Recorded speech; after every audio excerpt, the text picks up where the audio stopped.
Hello everyone and welcome to another Top 5 Records video.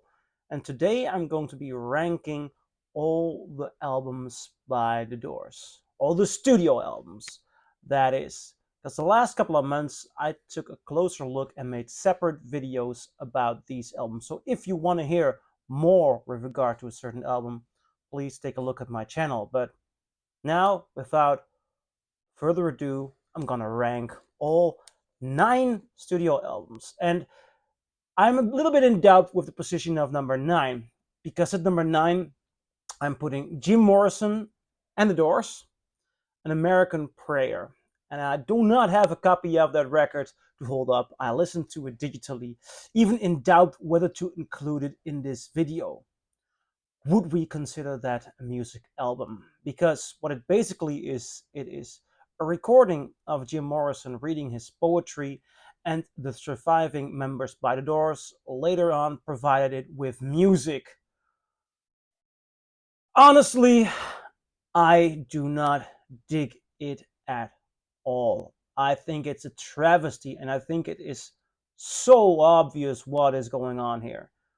A bunch of musicians trying to cash in, and they found a recording of their frontman and put some music under it. As a matter of fact, there are even moments when they try to give it somewhat of a beat. It's honestly pathetic. At number 9.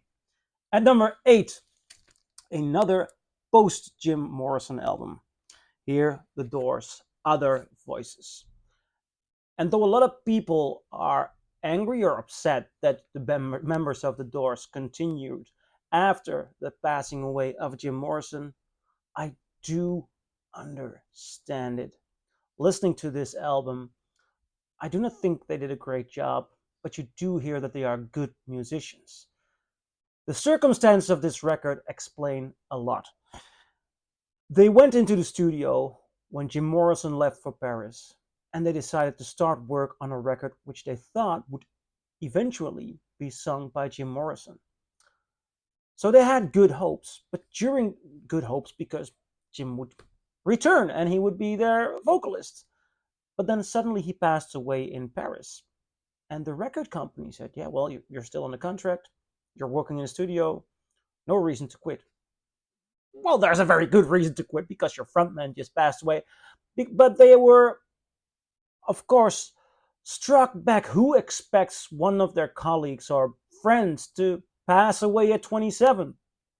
You do not get a handbook for handling grief or handling a certain valuable loss in your band.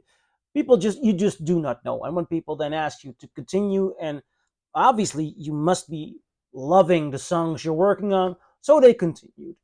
And I understand that.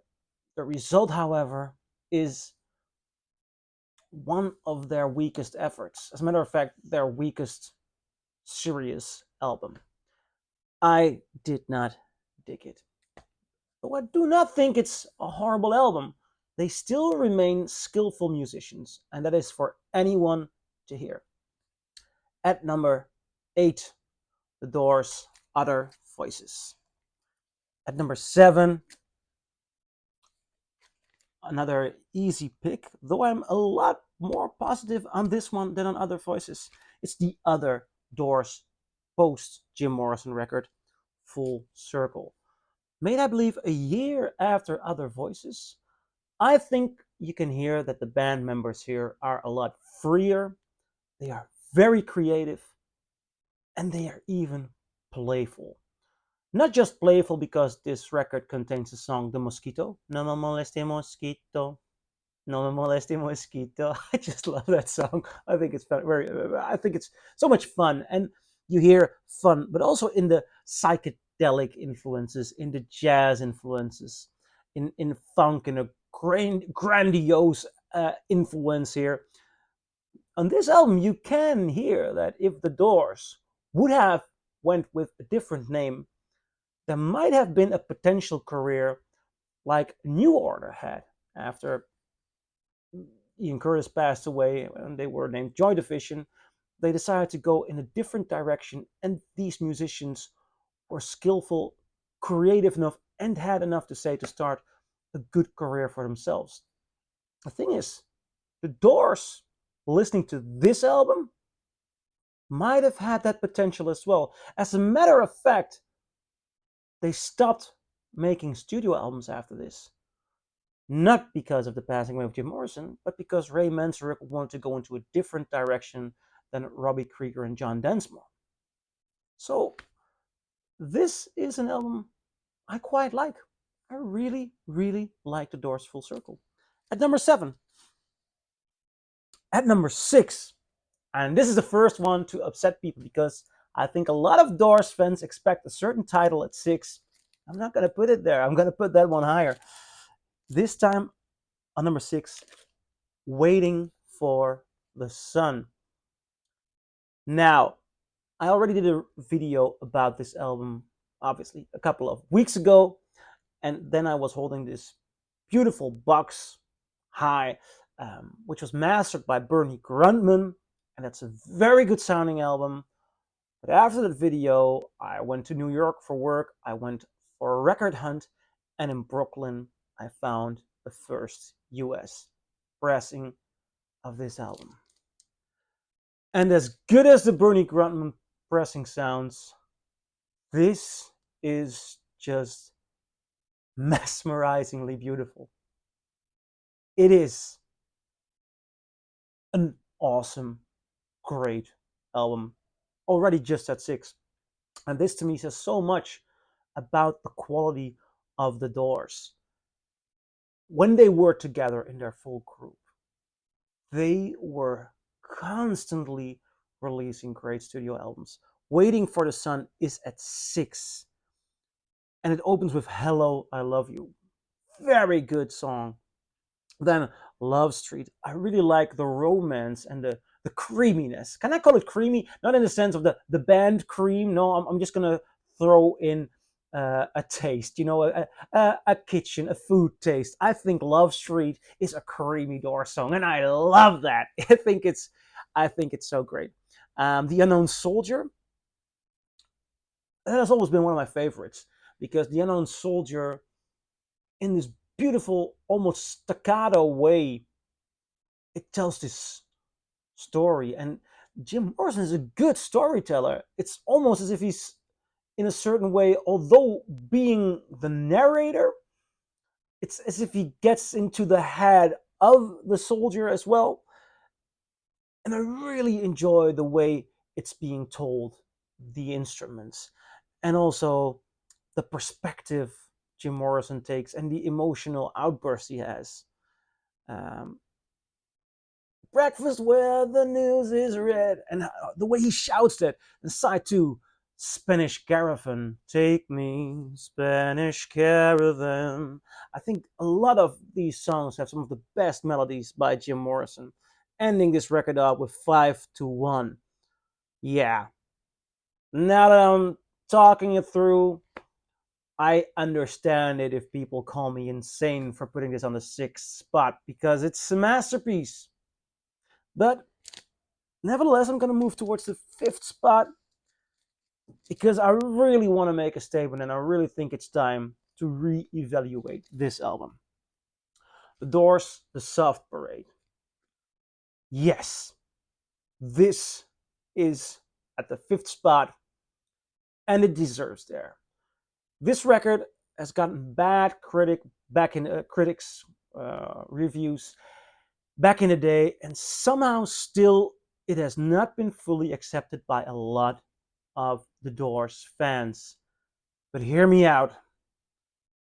This record was rejected because people thought the Doors were jumping the bandwagon of the psychedelic influences, becoming too funky, becoming too big. There's this big, I wouldn't say orchestral, but there are a lot of other musicians. Yeah, well, let's call it orchestral. There's saxophone here, there's trombone here, there's fiddle here, and people.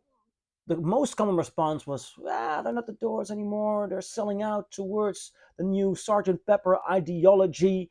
And honestly, I hear a bunch of brilliant musicians having fun with new influences. I think the response of people back then made them change their direction because I do not think they were selling out. If you listen closely, you hear them coming up with great things. The band, Jim Morrison inclusive, I hear them enjoying themselves. And looking at Full Circle, you notice that those influences were actually very important. I think the fans and the critics reshaped the direction of the Doors into brilliant albums afterwards. But this is a great record, opening with Tell All the People. It's so, I think the combination of the cool voice of Morrison and then the horns, Tell All the People, ba ba ba. It's so good. Then Touch Me. That's a great, powerful anthem, opening with two powerful anthems. You got Child here. You got this record ending with one of their most gorgeous epics, the Soft Parade. The Soft Parade is just true brilliance. It has so many things going on. Melodically, it is so fantastic. The Doors are nailing it on the Soft Parade. Please, anyone out there, give it another spin, give it another go because it is a marvelous, underestimated record. At this moment in time, we should know better. At number 5, Doors, The Soft Parade. At number 4, I just cannot imagine that this album is already just at the number 4 spot. Uh, in the case of other bands, these would be like best album of a discography. Not with the Doors. At number 4, Morrison Hotel.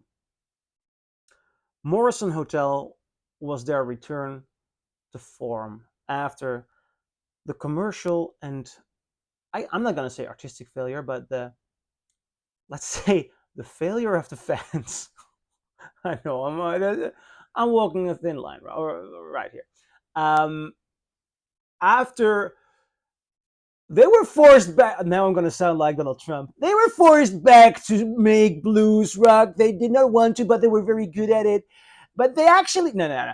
The Doors returned to form out of whatever reason, and they made Morrison Hotel.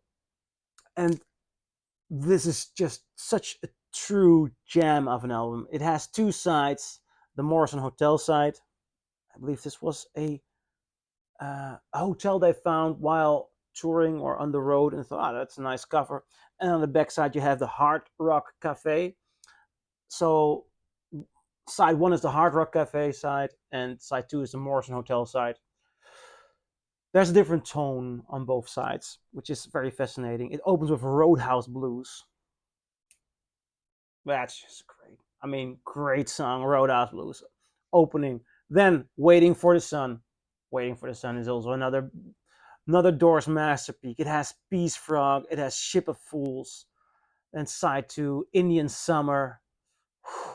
Oh, so many great songs. And the overall sound, the coherence in the sound, the quality of the sound, it is just simply astonishing. I'm holding a near mint first US copy, which completely blew me away. But there's also this 45 RPM analog productions pressing, which just has all this one has, just with a tad more detail. And it is music like you've never heard it. Such an awesome album. At number 4, The Doors, Morrison Hotel. At number 3, LA Woman. Now, LA Woman is a somewhat epic record for me, filled in, surrounded by mystery. And that clearly has a lot to do with its timing. This being the last album before Jim Morrison passed away. He actually left. Some stories I've heard is that he left without hearing the final mix. He left to Paris And in Paris, he was interested in how this record did. I believe it was Robbie Krieger who said, or John Densmore, who said that he was on the phone with Jim Morrison, with him calling from Paris, asking how the album was doing. He was involved here. And as a matter of fact, the producer of this album, Bruce Butnick, and the Doors themselves produced it. The first album they did without Paul Rothchild. Bruce Butnick said that Jim Morrison was actually pretty easy going in the studio. In on other stories and in other albums and during tours, he was, how do you say this politely? Sometimes acting like a madman. He had some issues with heroin, I believe. I believe with cocaine. Never used the two of them together. A lot of alcohol. But supposedly on this record, he behaves. You do notice though that listening to this album, his voice has been altered. His voice sounds so much more sore. It is as if the technical abilities, the main speaking voice has is it's crunchy. It's touched. It is um, disrupted in a certain way, but the energy is still there. Jim Morrison is very convincing when he sounds sore. Opening with a brilliant song, The Changeling. Am I pronouncing it right? The Changeling? Then Love Her Madly, which Paul Rothchild, who walked away during the preparation for this album, called a cocktail song. Seriously, he said, "Yeah, I want you to make good rock songs, not these cocktail songs like Love Her Madly." Well, that was a wrong step. Although Rothschild later on said, "Yeah, but I just said that to him uh, to motivate them to write more and tougher songs." But he did later on. He said that he did think it was a great song. But yeah, I mean that's the later on thing. And I always hated when people try to motivate an artist by putting work down. Just say what you think. And I actually think Paul Rothschild did say that. But you can't always throw six with a dice. Been down so long is good. Cars is by my window. Then the end of side one is L.A. Woman, the title track.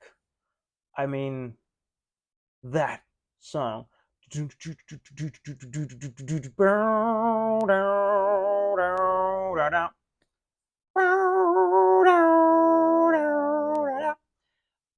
I mean, I hear it and play it in my head right now. And it's so gorgeous. It's so powerful. It's such an anthem. I think it's one of the ideal drive songs. It might have to do with the title itself and also the rhythm, just like you could do LA Woman. You could also do Radar Love by Golden Earring. That I've been driving all night, my hands wet on the wheel. I mean, it's a driving rhythm on the drums. It's just fantastic. Side two, L'America, great song. Hyacinth House, Crawling Kingsnake. The Wasp is a masterpiece, and it ends up with one of the best The Doors songs and one of the best songs from the 70s, Riders on the Storm. Now, when I talk about the mysticism and the mythical quality of this record, it is, of course, got to do with Jim Morrison. Somehow, this record has the connotation of Jim Morrison disappearing. I think of the Blu-ray of the Isle of Wight show, which was just right before they started recording this one, and he has this big beard, and he seems to be physically fading in a certain way. He's not as close to the audience. He's not shouting. He's perhaps even somewhere else with his mind. The camera gets different kinds of shots from him. He becomes darker, darker in the way he is attending the show or contributing. Not in a way that he's not there performing. His voice is all around. His voice does everything, but he's somewhat fading in a certain way. And this record also has that. Riders on the Storm is such a powerful song, and his presence is so powerful. but there is a cool and a distance and a mysticism to him that even if he would not have passed away shortly after this record, Jim Morrison is just different on LA Woman. And it's a masterpiece of an album. It's a mythical album. I love it. At number 3, The Doors' LA Woman. At number 2, Strange Days. Here I have it. A first US pressing. I've actually first US pressing of all these albums. I've been looking for them for years with the original inner sleeve, but I'm putting that aside. Strange Days for me very much goes together with the first album. They were both released in 1967. And if you take a look at the sound and at the track list, there is this element of raw Doors purity. You can see it in the songwriting. These songs are so strong, so poignant, so all of them could have been hits in my opinion. Opening with the song Strange Days, I love it. I love the quirky sound there. I love the way that they're experimenting and the way this sounds different than Your Lost Little Girl. That is one of the big haunting tracks by the Doors. Doom, doom, doom, doom, doom, doom, doom, doom, doom. It makes me think of the movie M, eine Stadt sucht einen Mörder. M, a city's looking for a murderer by Fritz Lang. Something these members must have seen because they were film students. At least Ray Manzarek and Jim Morrison were film students. And in the world of film historians, filmmakers, M is just a masterpiece. If you're curious to watch a good film tonight, put on M. I think you'll love it. It's still, to this day, a masterpiece. But I'm drifting off. I should not drift off. Love Me Two Times. That's one of the strong, powerful Doors songs. Love it. Ending off this side with Moonlight Drive. When you take a look at the Doors film by Oliver Stone, it is suggested that the first lyric that Jim Morrison makes known to Ray Manzarek is Moonlight Drive, because they're sitting at the beach and Ray Manzarek asks him, "Oh, what kind of poetry do you write?" And then he sings, "Let's swim to the moon, and that's done so beautifully, so gorgeously, that somehow I always remember that or think of that as the first Doors songs. I don't think it's true, but you know, movies sometimes change the way you think of history. Honestly, side 2, People Are Strange, one of my favorite Doors songs. Again, very short, 2 minutes, but it's so strong. Gorgeous melody. People are strange when you're a stranger. Faces look ugly when you're alone. Women seem wicked when you're unwanted. I think the way it just continues, it's this crooner ease of Jim Morrison. It's so easy to underestimate how good his vocals are. My Eyes Have Seen You, also a great song. I Can See Your Face in My Mind. And then ending off with When the Music's Over. Another epic. One of these grand Doors epics. 11 minutes long. It sounds stunning. It's completely stunning.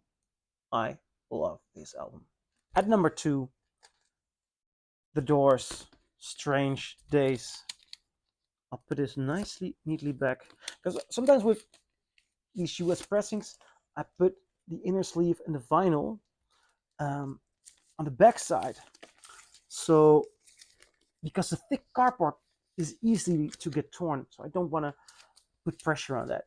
Now, number 1 spot, everybody already knows.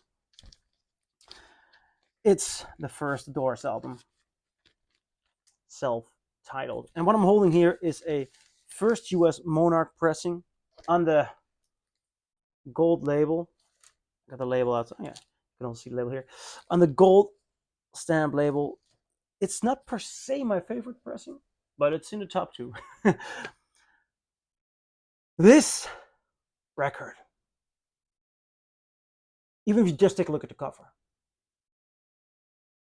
for me, is the epic representation of the Doors. There is a looking at the cover, just even looking at the cover, but it's also actually about the songs. There's this gorgeous rock stardom looking at you. Jim Morrison on this cover, he there is this unapproachable, dangerous, gothic beauty in there. The shadows are as important to this cover as the faces are. It is also noted that the Doors afterwards said we do not want to uh, put Jim Morrison so much on the front, so all the other pictures are really group pictures. I mean, here all of them are present, but Jim Morrison is enlarged. Nevertheless, I think that in the eyes and in this, the face of Jim Morrison, the daring quality, you can notice what this band is all about. That makes it for me the iconic album cover, and it's also the iconic record for a very, very simple reason. They sound fresh and new and daring, and it's recorded at a moment in time when you can hear the future of a certain side of, well, can I say hippie culture or 60s culture?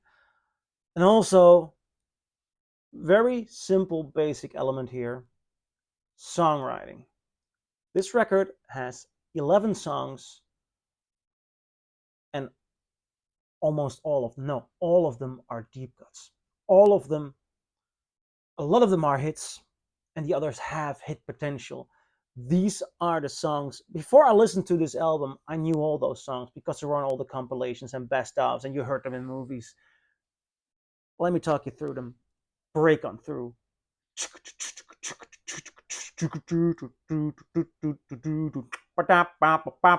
You know the day destroys the night.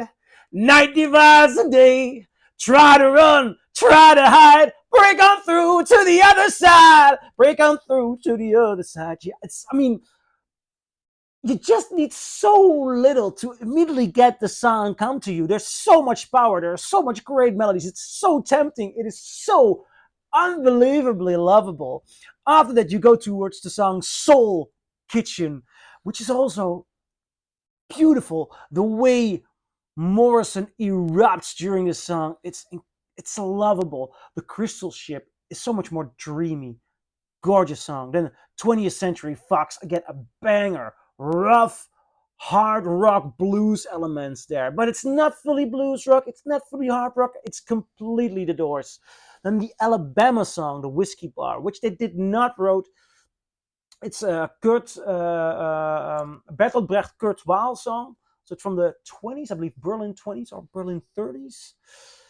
I'm not sure if they translated it to English themselves because it's a German song. It has just the mysticism this record needs. It fits so well in with the other songs. A daring song, an edgy song, a very artistic choice because Bertolt Brecht was very aware of what he was doing to the audience. He's a very innovative theater maker. And after that, we go to Light My Fire, their big hit from the days. Yeah, I mean, just the way the the organ sounds, you know. I